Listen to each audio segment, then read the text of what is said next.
So most commonly, most men who say all women are this or all women are that, right? I think first and foremost, I think we have to understand the foundation of this. And when I say the foundation, I'm not necessarily talking about the root. I'm talking about just how women are accountable for a lot of things. And it can be very, very burdensome. And our voices are oftentimes not heard. And the people who are in the front line saying, oh, women are this way, women are superficial, women are X, Y, and Z. There is this truth that's underlying behind that, right? And that truth is that most men who move forward with that adage in regards to Black women, that negative connotation, these were the men who dated the girls because of their lustful desires, right? Whether she had a big booty, whether she had pretty eyes, whether she had long hair, maybe she was just a fairer complexion. These were the men who chased the girls who did not want them, right? And so then when they have these negative experiences, they typically tend to generalize. Now, this isn't a matter of them or they because, we all tend to do it, right? Whenever we have a negative experience, we typically will generalize this person being this one way. And I think it's important to understand grace. I think it's also important to understand maturity, right? As you grow as a human being, as an individual, and become a full adult, you're going to start to have different preferences. You're going to reach a space where you have standards that you uphold, and they're your own personal standards. They're not maybe the world standards. They're not other people's expectations in regards to what you should have or want for your life. So that's the first thing.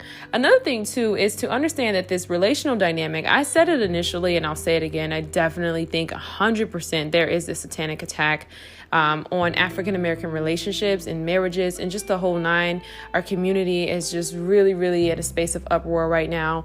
But in that space in itself, it's important to understand that we face the same struggles.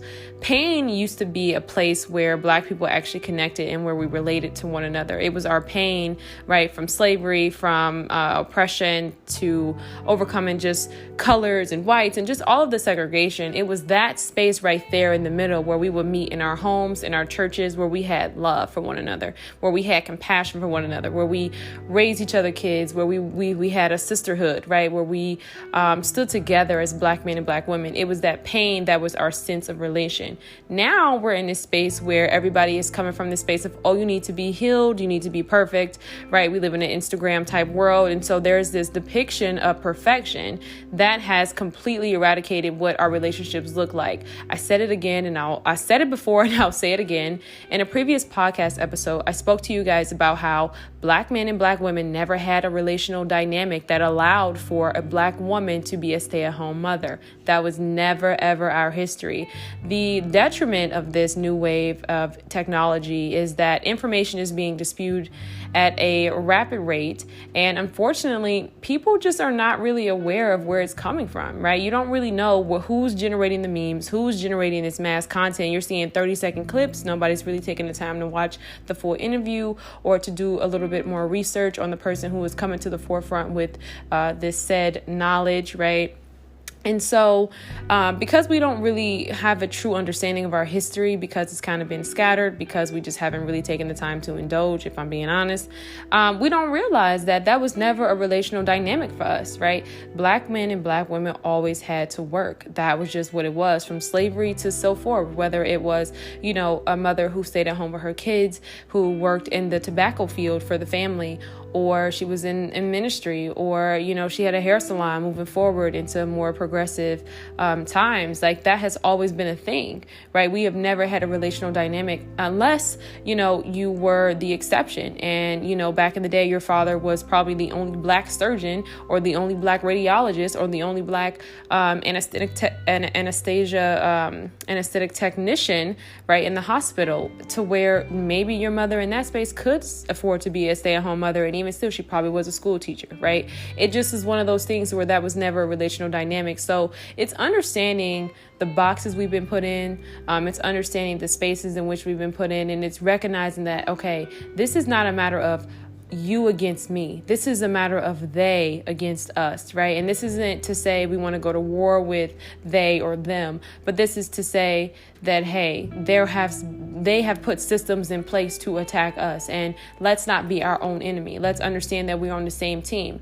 When we come home, we both have faced discrimination on the job. We both have faced moments where we had to sacrifice, or if not sacrifice, more so compromise our own dignity, our own respect, our own, certain things, just our own opinions, our own expressions for the sake of income, for the sake of, being in a space where we're agreeable and we're not coming off as problematic or aggressive, and we're not intimidating anyone just by simply having an opinion and being someone who is constantly deemed as strong, right? These negative stereotypes are very hard to overcome each day. And so what we don't realize is that pain used to be our middle ground. It was that space of relation where we used to come to one another and say, you know what, that's my girl. She just tripping. She having a long day. Her dude is tripping, or whatever the case may be. And I still love her. And that's where we come together, right? It was that space where we used to, understand when it came to our brothers, right? We would call them brothers. We would just have respect for them. We would just understand that was our middle ground, and we knew, the things that they faced on the outside world, because we faced the same things too, right? It was in our homes that we actually had love and compassion and that love for one another. You know what I mean? It was in our homes we would come together after a long day, and once we hit the front door, right, whether dinner was made or the kids were playing, we had love, and we were able to kind of shake off all of the things that the world has thrown at us for the day, right? We had love, we had compassion, and most importantly, we had God. So being pulled away from those traditions has created such a negative effect, and it's continuous, right? Because now we're in a space where we understand that we are fearful, right? We've always been fearful living here. We are given images that portray things that are not necessarily favorable for us for the future. That creates a enormous amount of anxiety that is just at a completely skyrocketed rate. Therapeutic services, psychology, all of these services are not available as people make it seem, right? I also think that because we were the ones who needed the therapy the most, who probably is at this point, I'm sure we are contributing a huge amount of income to the therapeutic services. And I'm not saying it's a bad thing, but, I'm just understanding the new patients and everything, right? Because before, if you went to therapy, they mentioned you were crazy, you were a shrink, you typically were in some type of asylum, right? But now we understand, yes, we do have these issues. And though we want to address them, it's not something that's affordable. It's not something that's prevalent in our communities. And so this whole idea of being perfect and saying, oh, people are hurting or people are this, and pointing the finger and making it a you against me thing, we should really come together and say, wow, this is where we're at, and how can we move forward to the best of our ability and in a loving and respectful and compassionate way towards one another, because I see you and you see me, right? Because we're the same. And I need people to understand that when it comes to just that blackness in general, it's just one of those things, man, where it's like you can never know what it's like until you are in the person's body. It's just one of those things where I say it all the time, and I'll say it again. I wrote about it in my book, Seasons. It's a real thing. Being Black is truly an experience. It's not anything that can be studied. I don't really care if you wrote a book about it. I don't really care what it is that you've done, your research. You feel close to it, and you feel as though it's compelling, or it may be, certain dynamics or characteristics of Blackness is flattering, but nonetheless, you can never really understand it, and you'll never know what it's like. So you will always kind of come at it from an observatory view until you experience it. And so, yeah, that was like a really big thing. And so to be in this space today and just kind of see the differences between things is just kind of crazy. It just kind of gets worse and worse. And I say it again, man, it's truly a satanic attack. So I hope you guys enjoyed this episode. This was a huge introduction. I just, because when I made this episode, I was just kind of in a space where I was really venting. I was going to journal, but I decided to make a podcast and just kind of share my thoughts because, like I said, I noticed the conversations that are being had around Black women who are pursuing their dreams or just in a space where they're trying to provide for themselves and take care of themselves, right? I talked to you guys about this in a previous episode where I mentioned that, as a woman in general, you should understand that you have individuality and that you were here as a person with a purpose, and you have dreams and you have goals and you have all those things. And, you know, you're going to find your fulfillment in that. So you should do that, you know, and always seek that first, seek God first, and seek your purpose second, and then your relationships. But now it just kind of seems as though women are just getting a lot of negative backlash in regards to that. I even think for myself about just kind of how the successful or intelligent Black woman is depicted in the media, right? She's single, she's miserable, she can't find a date. It's all these things, and it just really breaks my heart. So this episode is going to touch on quite a few different stereotypical things that I've noticed, a few observations just from my day-to-day experiences and from my journals.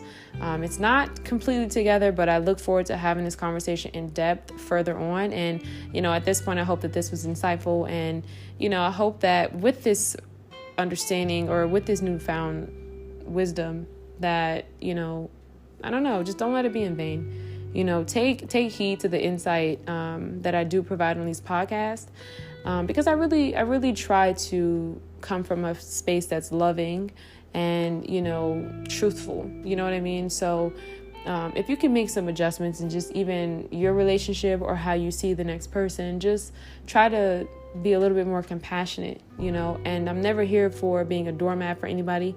But I think if we could understand that we're not these stereotypes, we're not this aggressive person, we're not this person who is disrespectful or loud or any of those things, then you could kind of sit in a different space, right? So I hope you guys enjoy this episode.